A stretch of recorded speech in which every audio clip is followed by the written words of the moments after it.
CNN analyst says, I cannot find one Arab American who will support Harris, even if it means the rise of Trump. That's because Arab Americans or Muslims, they're mostly pro family. And we know that the Democrats are anti family. That look at what they've been doing to the schools with the children. Look at everything that's been going on in our communities that the Democrats have been pushing. This anti-family with the abortion, with mutilating children, and then we got the trafficking at the border. All these things is all anti-family, and again, majority Arab Americans and Muslims are pro-family. So we're gonna talk a little bit about that. We're gonna play the clip. But before we get started, go ahead and hit that like button. Share this out so we can get this information out there. Subscribe if you're not already a subscriber, and hit that alarm bell so you know when I'm putting out new stuff. Also, check out my link tree in the description. It has a link to my Patreon. That's where I talk about things that I can't talk about here. There's also a link to my Instagram and my X account, so follow me there as well. All right, so let's talk about this news. Now, this comes from Fox News from Joshua Q. Nelson. And he reports that a CNN contributor said on Thursday she was surprised to hear from Arab Americans that they are not supporting Democratic presidential nominee Kamala Harris. So let's just get to that clip here. Here we go. Done enough?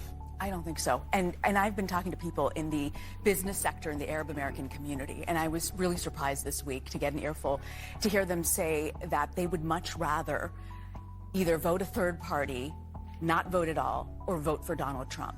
And I'm telling you, it's not obviously a significant sample size, but I cannot find one Arab American within my social circle in business or personally who have said that they will vote for Kamala Harris. When you look at the polling, it seems sort of neck and neck.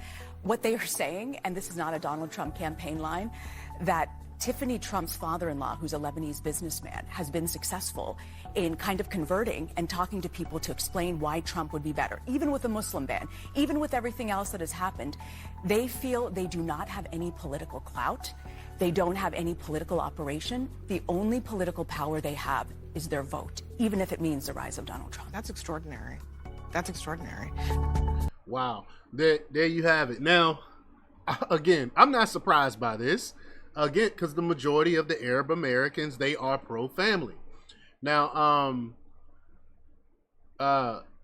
Nina said that the polling of Arab American support of former President Trump and Vice President Harris is neck and neck, but added, quote, I cannot find one Arab American within my social circle in business or personally who have said they will vote for Kamala Harris, while acknowledging it's not obviously a significant sample size. But President Biden and Harris have forced pressure from the Arab and Muslim community in the U.S. to implement a ceasefire in Gaza ever since the Israel-Hamas war began over a year ago. I think it's more than that.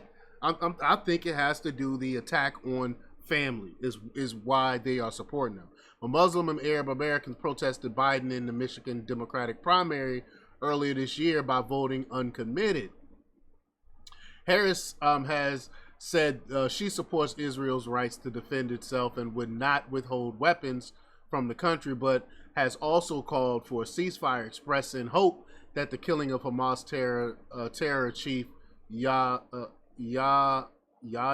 Sinwar could create an opportunity to end the war in Gaza. Now, I mean, why are we continuing to send money and resources to Israel? They are their own country. They're not a third world country. They can support themselves. They have plenty of money. A lot of people from a lot of Jewish people that live in the United States send a lot of money to Israel already. So they already have money. Why are they getting more of our taxpayer dollars? I don't agree with it. I don't agree with any country receiving our money and resources right now, considering the state our country is in. We need to fix our own infrastructure here. We need to fix our own military here. A government official just came out last week. Was it last week or week before, and said that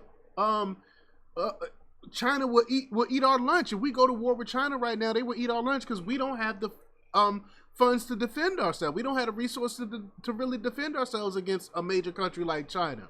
Look what happened with those drones and stuff that flew over flew over Langley Air Force Base when we did absolutely nothing to those flying objects. Like, our military is looking really, really weak under this administration.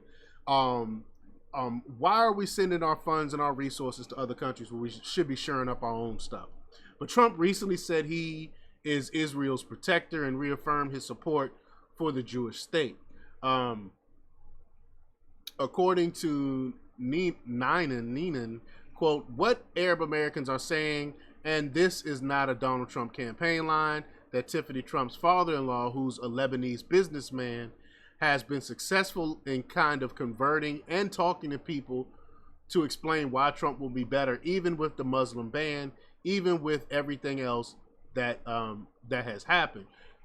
She went on to say that Arab Americans, quote, about Arab Americans, they feel they do not have any political clout. They don't have any political operation. The only political power they have is their vote, even when it means the rise of Donald Trump. So, I mean, I think it's more than just what's going on in Gaza. Yes, that's a big reason, but I think is more of the lines of, like I said before, it's because of the family. Everyone knows the Democrat Party is anti-family, anti-traditionalism. They're against, and look at everything that they've been pushing. Even though she tried to step back and pretend like she never supported the trans stuff, when we all know she did, and she tried to go back on that. She tried to go back on these things. We all know that she is one of the most leftist politicians we've ever had. But y'all let me know what y'all think about this. Leave your comments down below. Like, share, and subscribe. And check out jjthepsychotherapist.com for the latest in news. Until next time, peace.